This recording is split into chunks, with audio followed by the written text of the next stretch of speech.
So let's get started talking about what's new inside of vRealize Operations Manager 6. The first and most significant change that people usually encounter when they're looking at Operations Management 6 is the user interface. Previously, versions 5.8 and before, we had two very different interfaces.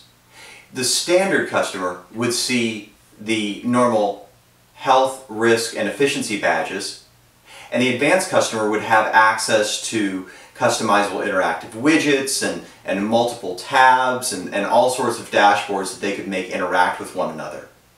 The downshot to this was the fact that when customers made the move from standard into advanced, there was a good deal of a learning curve, and it was significantly different to them.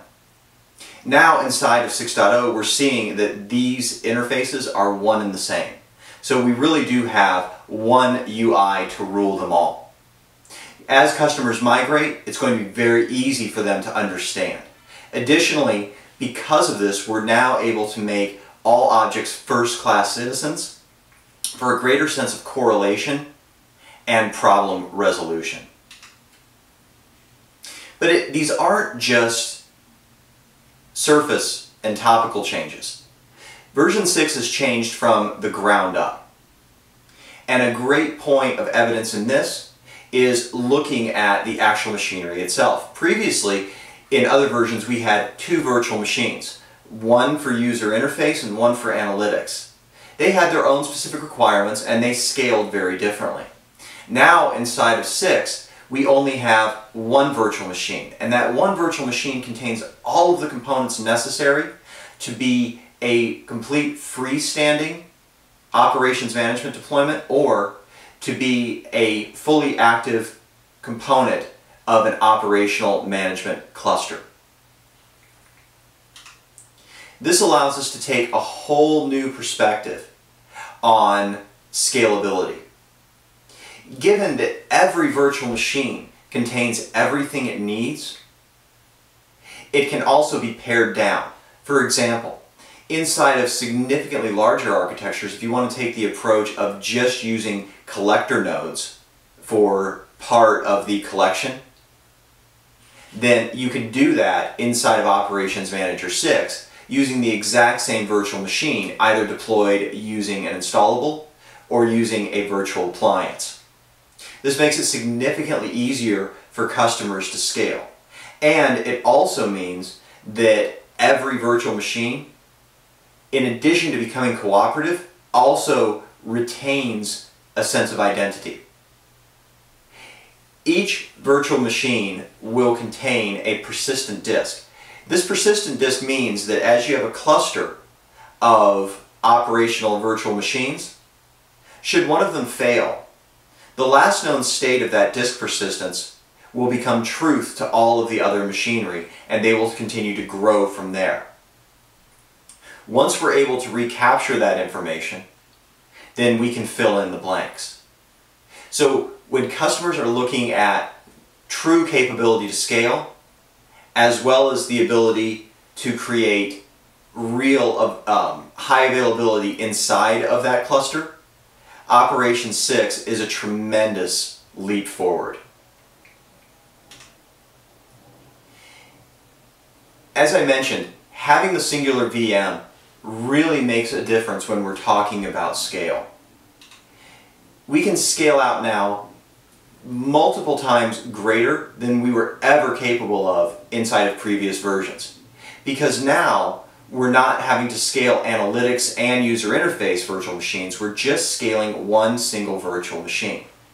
And we're able to do that across an entire enterprise. And as we mentioned before, if we need to just extract just the collector, we can do that too and pare down the machinery so that it fits the customer's architecture.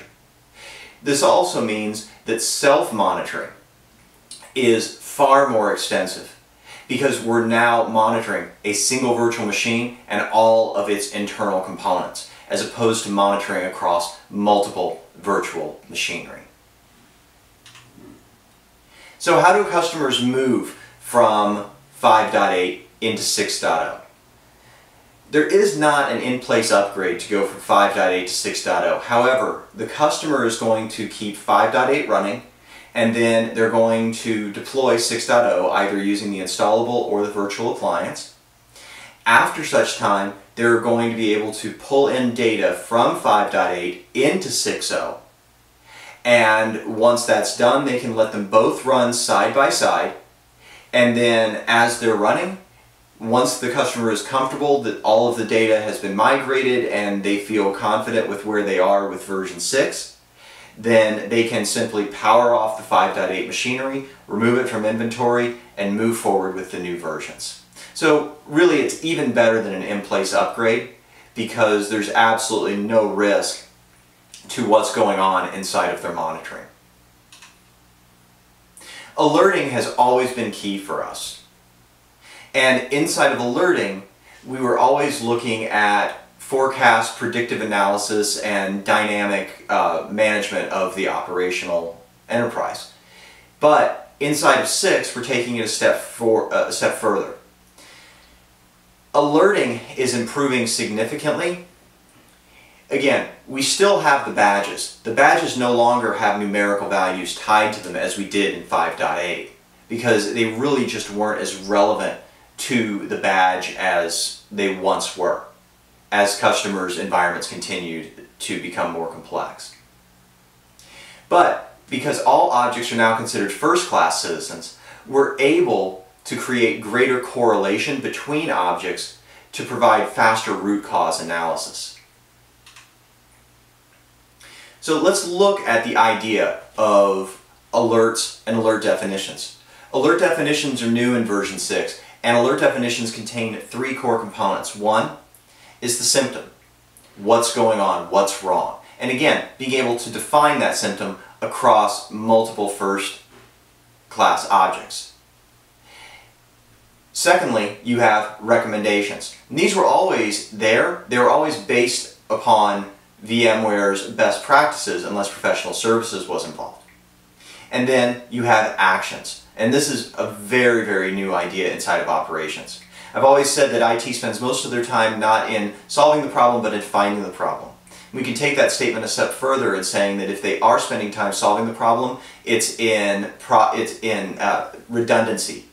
Doing the same repetitive tasks over and over again, knowing that they're going to treat these symptoms the same way. So now customers are able to provide recommendations and actions not only based upon our best practices but also based upon their own corporate best practices and or the inclusion of things like tribal knowledge. So let's take a look at an example. Here we have an example where we have a host or a cluster that is suffering from CPU contention being caused by a few virtual machines. Normally, this would be all the information we'd be able to give. But now, inside of 6, we're able to take it a step further. Now, keep in mind, this is going to be available across health, risk, efficiency, everything the same way it always was. We're just giving the ability to probe deeper. Once they dig deeper into it, they're able to see that they have a couple options. They can either add more CPU capacity to the host that is suffering, or they can power off the virtual machines that are causing the problem. And so here we have a button for the administrator to simply power off those virtual machines. And again, this can be based upon our best practices, the customers, or tribal knowledge. Given the fact that we're using a singular VM also means that we're addressing compliance in a whole new way. I mentioned that self-monitoring and self-health of operations has grown dramatically inside of version 6. Additionally, being able to have vSphere hardening content included with the management pack is a new change. This means that as customers go in and they look at the tabs for the management, they're going to be able to see all of the violated rules and compliance results, thus creating a log for them, as well as a snapshot of where they are today. In addition, inside of that, they're going to see the expected versus the found property values. And as so often is the case inside of a data center, what you find versus what you expect is usually a bad thing. And so when it is, we give you identification of when that rule was violated. We take this a step further by looking into not only the hardening compliance summary, but also the configuration summaries to determine whether or not is it a virtual machine, is it tool status, is there some other errant configuration that is driving our infrastructure out of compliance. So your customers are able to take more efficient, proactive measures toward their environment. Not just looking at when they're going to run out of resources and when they're going to become less performant than they are today, based upon how it's being consumed, but also how their consumption and how their usage of their environment could potentially be impacting their ability to comply with whatever standards they have in place. Reporting and customization is also a huge step forward for us in 6.0. Previously, reports and dashboards and customization were kind of two separate things. Now we have the idea of a view. And you have widgets and these custom user interfaces that were previously known in 5.8 that can now be bubbled up into the dashboards. These dashboards can now become part of a view. The view can then be pushed down into reports, which means that instead of just having tabular data being dropped into a report, we now have the capacity to include drag and drop functionality for far greater dynamicism, as well as a little more ease in the way IT is approaching their reporting up into management. Speaking of reporting, capacity planning was always a keystone inside of operations. But it was always about how long can I continue to run my infrastructure the way I have it today. But it never really dealt with heterogeneous environments very well. In version 6, we've made significant improvements in modeling for heterogeneous environments, and also to improve our ability to watch out for things like false positives or false negatives, being able to accurately identify powered off virtual machines versus templates, and etc. So there's a lot of changes being made here. Additionally, we've got the idea of a project. And the project really creates for us a what-if scenario, but we can create multiple projects. These projects can be scheduled, combined, compared, and in addition, they can persist. So as the customer is making changes into their infrastructure, they're able then to see how those changes are impacting the what-if analysis of the project. You can see here that we've got a ton of new features inside of vROps 6.0. Really, the only thing that's clearly been deprecated has been the chargeback feature inside of the management pack. Most everything else, including reporting, capacity optimization, and looking at capacity projects and all of these new changes, these are all either net new or significantly enhanced. So 6.0 marks a big leap forward for us in continuing to secure vRealize operations management as a holistic view of intelligent operations in the enterprise.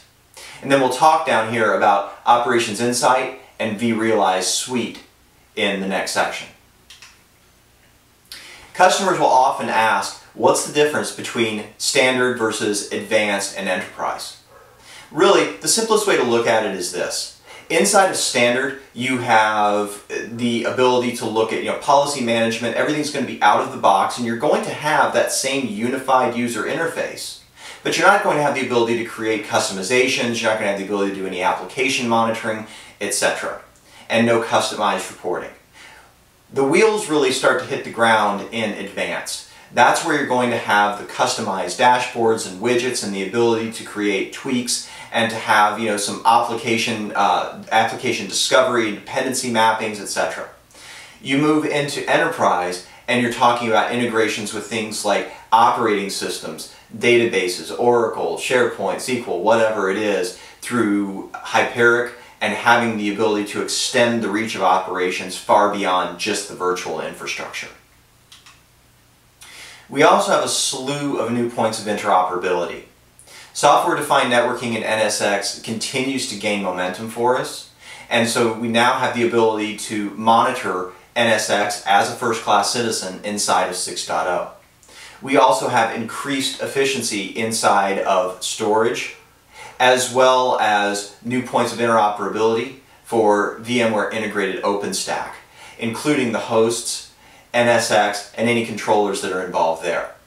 And one of my favorites is the ability to integrate directly with vCloud Air, giving our customers the ability to look at both their on-premise and off-premise environments and to be able to manage them from an operational perspective as a holistic whole.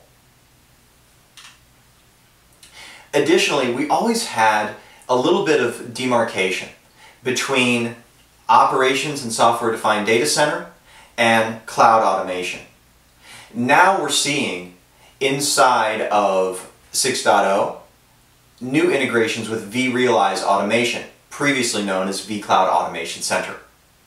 Given the fact that cloud automation was always natively multi-tenant, we now have the ability to manage and monitor and remediate natively multi-tenant. So this means that we're going to be able to provide analytics into things like reservations, tenants, policies, fabric groups, and resources. And to have that dynamically be mapped to each individual tenant right out of the box. And this persists all the way down to the virtual machine layer. So virtual machines that are being created on demand become part of monitoring so that your customer is able to monitor their environment from a holistic perspective, leveraging all the existing investments they have, and being able to provide their customers with the same service levels that they have been retaining inside of their own private cloud infrastructure. Next, we'll be looking at product packaging and licensing, as well as interoperability inside of the vSphere optimization assessment. Thanks for taking the time to listen today. Really appreciate your attendance. Be sure to check out additional video content that's going to be made available here. And also, be sure to sign up for additional broadcasts of these sessions as we progress through the quarter. We've got a ton of great topics coming up, and I look forward to seeing you then.